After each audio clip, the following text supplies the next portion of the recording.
Okay, my name is Bobby Vaught. Don't forget to hit the subscribe button if you so choose. I'll also put a link. I will put a link in the description below to lesson one of a series that I've done. Everything you need to know to understand investing. Up to 18 lessons now, more coming at some point. Real heavy focus on the stock market if you're interested. Although I've covered a lot of other territory as well. So I'll put a link. I will put a link to lesson one in the description below, and then each lesson has a link to the next one. So lesson one has a link to lesson two, which has a link to lesson three, and so on and so forth. Make them all really easy to find.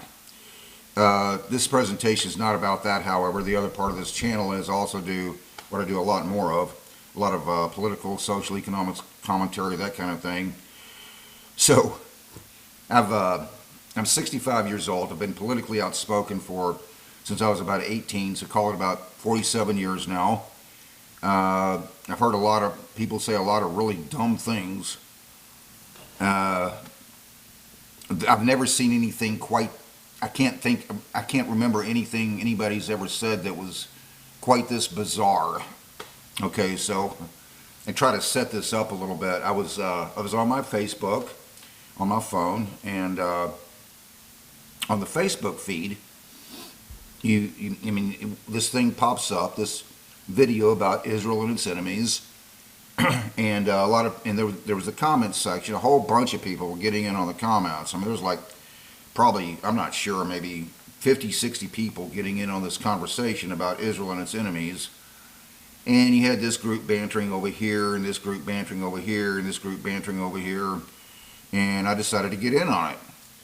So I was making some comments, and I was, writing about that much, and one part of that was I was pointing out that Israel's enemies, because I know the history of this really well, on more than one occasion tried to accomplish their stated goal of just wiping them off the map. Another Holocaust is what it really amounted to, annihilate Israel. That was the attempt. Complete genocide. And I was mentioning all the various countries involved, 1948, 67, 1973. And I was making this point about how Israel's enemies had tried to accomplish their stated goal of wiping them off the map. And I shouldn't have laughed. It's tragically comical with this response I got from one Catherine Burris. I'm going to read it first, and then I'll turn the camera around and show it to you and go through it again. So her response to, and I took a snapshot of it and put it on my own Facebook page with some similar comments I'm about to make here.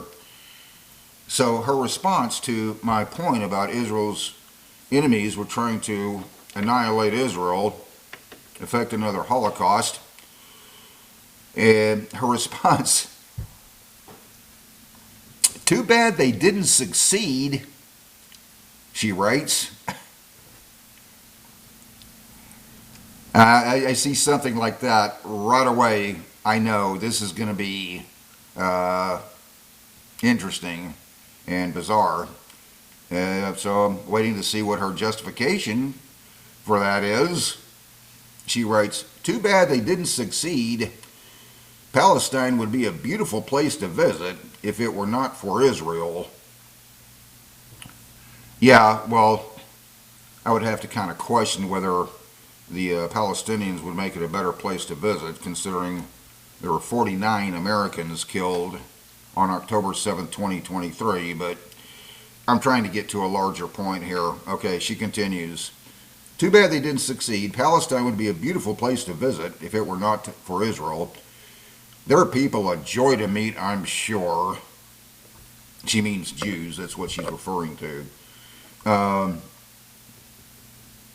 "Israel has stolen the Palestinian experience from the rest of the world." And she continues, "We can't go there unless we can find passage. Any airlines going anywhere near there?" Well, yeah, there are actually, Catherine Burris, but aside from that, I didn't realize there were people on the left who analyze things in terms of who they think would give their perception of who would provide the best vacation spot, especially for Catherine Burris.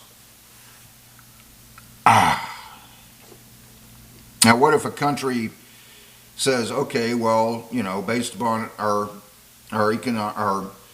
geographical, perhaps natural competitive advantages, that kind of thing, we might have some other direction we want to go in terms of our economic structure. In particular, you know, I mean, other than tourism, or maybe have some of that too, but then we have these other things we want to do.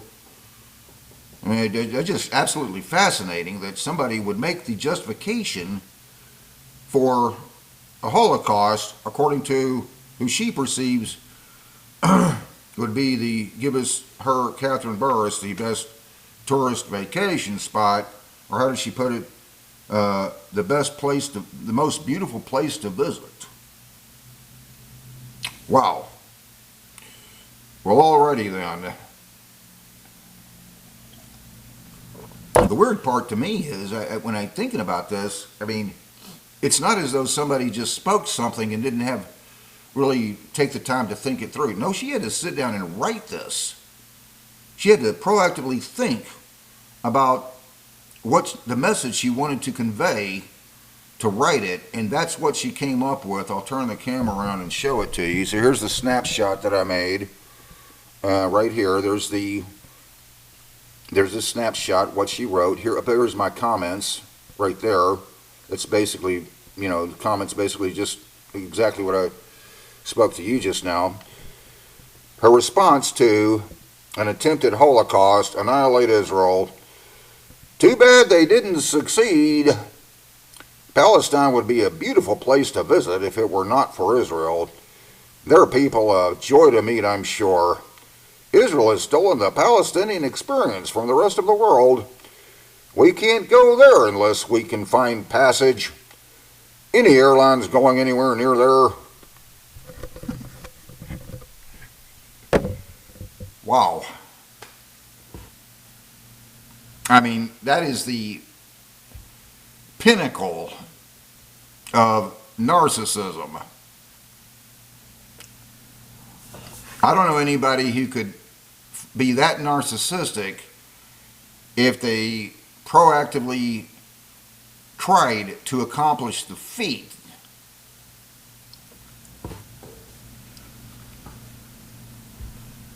That is just fascinating.